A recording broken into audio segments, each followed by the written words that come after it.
안녕하세요. 반갑습니다. 이번 방구석 학습 프로젝트에서 여러분과 국어 공부를 함께할 은수쌤입니다.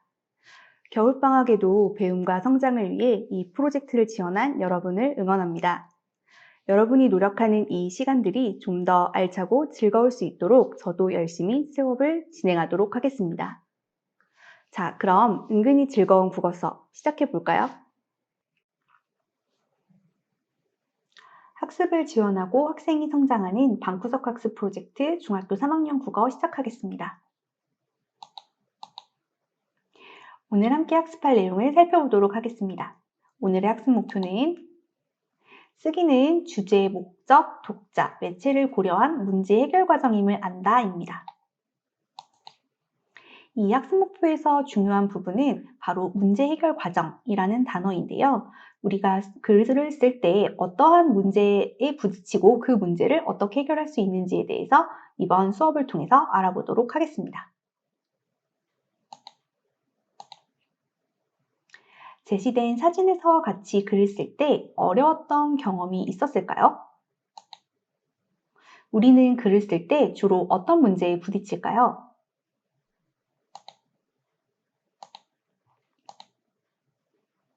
맞습니다. 글의 개요를 짜기가 어려웠던 경험이 있을 수도 있고, 또 내 글의 내용과 주제를 효과적으로 드러내는 제목을 어떻게 붙여야 할지 고민했던 적도 있을 겁니다.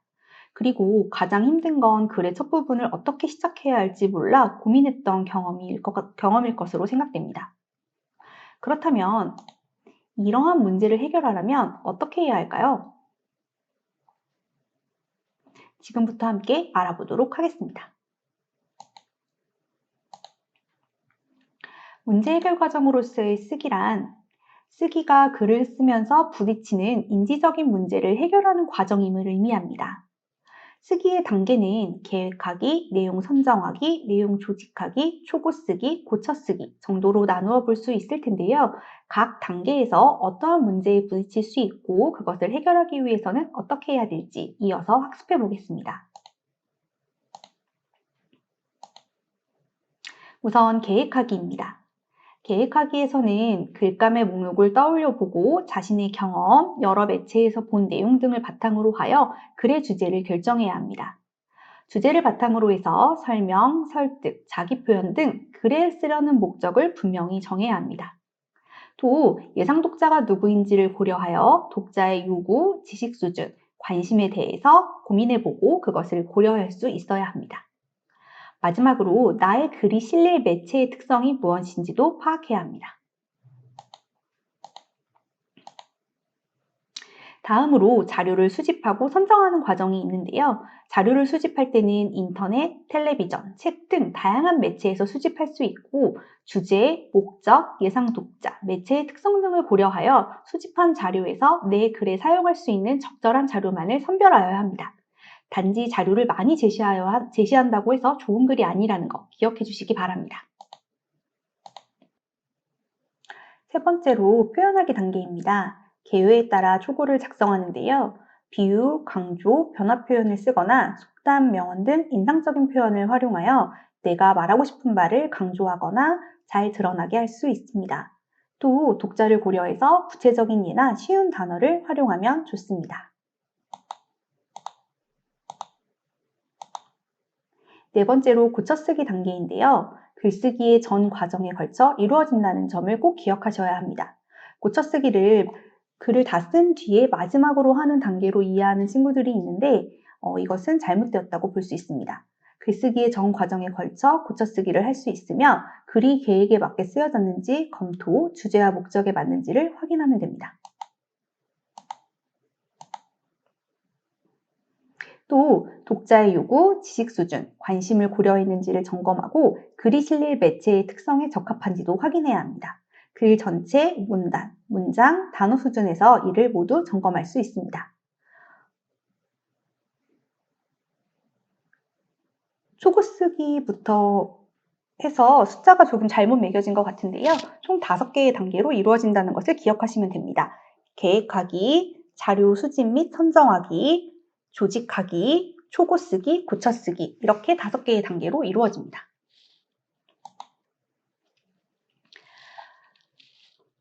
문제를 해결하며 읽기와 마찬가지로 문제 해결하며 쓰기 역시 실제로 글을 써가는 과정에서 어떠한 어려움들이 있는지를 확인해 보아야 하는데요. 지금 이 강의로는 그러기가 힘들어 이러한 과정들을 겪고 있는 한 친구의 사례를 통해 우리가 배웠던 내용을 한번 적용하고 복습해 보고자 합니다. 지금까지 배운 내용을 실제 상황에서 적용한 영상을 함께 살펴보며 복습해 보도록 하겠습니다. 통일시대를 살아갈 우리라. 주제를 잡기가 힘들어.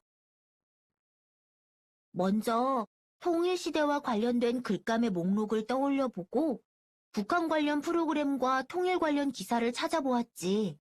그러다가 남북의 언어가 달라서 어려움을 겪었다는 내용의 기사를 보게 되었어. 남북의 언어 차이로 생길 수 있는 어려움을 어떻게 극복할 수 있을지에 관해 글을 써야겠어. 학교 신문에 시를 그리니까 예상 독자는 중학생이야. 그런데 이들이 주제에 관해 얼마나 알고 있을지 모르겠어. 예상 독자가 무엇을 원하는지, 무엇에 관심이 있는지 등을 떠올려 봤어. 도대체 어떤 자료를 찾아야 하는 거야? 먼저 주제와 관련해서 알고 있는 내용과 알고 싶은 내용을 정리해 보았어. 그리고 인터넷, 텔레비전, 책 등 다양한 매체에서 자료를 찾았어. 너무 많이 찾았나? 글쓰기에 필요한 자료를 선정해야 할 텐데. 내가 찾은 자료가 글을 쓰려는 주제, 목적, 예상 독자의 요구나 지식 수준, 글을 실을 매체의 특성에 맞는지를 살펴보았어. 자료는 다 선정했어. 이제 내용을 어떻게 구성하지? 내가 글을 쓰는 주제와 목적을 잘 드러내려면 어떤 구조로 해야 할지 생각해봤어. 문단을 어떻게 배열해야 독자가 이해하기 쉬울까? 글의 흐름을 고려해서 문단 순서를 조정했어. 첫 문장이 안 써져. 이것만 쓰면 술술 쓸 수 있겠는데. 먼저 개요에 따라 내가 쓸 내용을 말로 해봤어. 어떤 표현을 써야 독자의 관심과 주의를 끌까? 인상적인 표현에는 무엇이 있는지 떠올려봤어.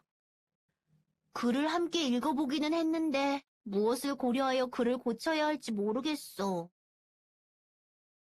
친구들의 글을 보니 어떤 표현을 썼는지, 어떤 구조로 구성했는지 알 수 있었어. 지금까지 배운 내용을 점검해 보겠습니다.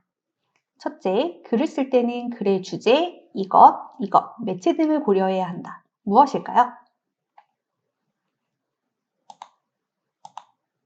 네, 글의 목적과 독자입니다.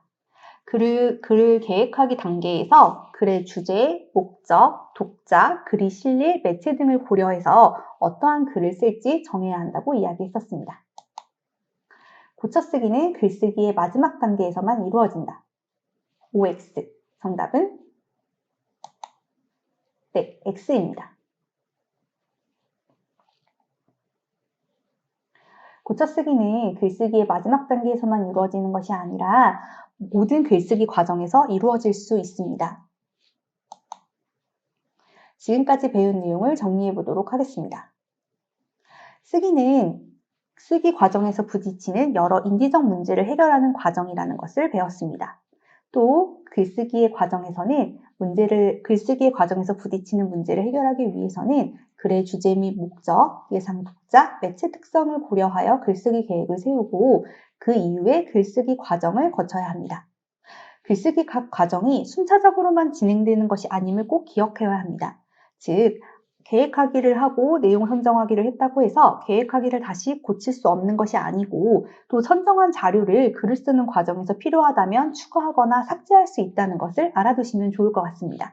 또 고쳐쓰기 역시 계속 강조하고 있지만 가장 끝 단계에서만 고쳐쓸 수 있는 것이 아니라 여러 이 5개의 단계들이 각각 왔다 갔다 하면서 서로에게 영향을 미치고 좋은 글을 완성하는 데 영향을 미친다는 것 기억하시면 좋을 것 같습니다.